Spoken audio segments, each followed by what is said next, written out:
Hey guys, ever seen bubbles ruining your car tint? Frustrating, right? So today, we'll talk about why it happens and how to fix it like a pro.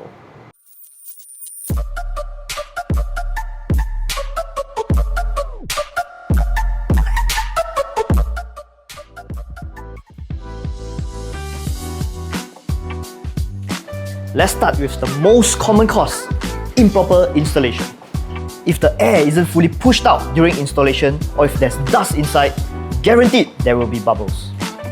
Low-grade tinting film, that's another culprit. So the adhesive doesn't last under the heat or the sunlight, making it peel or have bubbling issues. Tinting needs time to cure, typically around 2 to 7 days. So if it's too humid or is it too cold and you wind down the windows, it risks shifting the film and making it peel or bubbles. Even using too little or too much application solution can cause problems, and without proper installation, bubbles will sneak in. Okay, so how do you ensure your tint is smooth and bubble-free? Simple. Choose a good quality tint. Get a professional to install it for you and follow the curing instructions. Already got bubbles? Don't panic.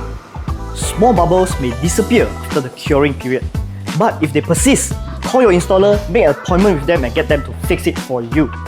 Try not to touch it and push it yourself, as it may make it worse. And there you have it.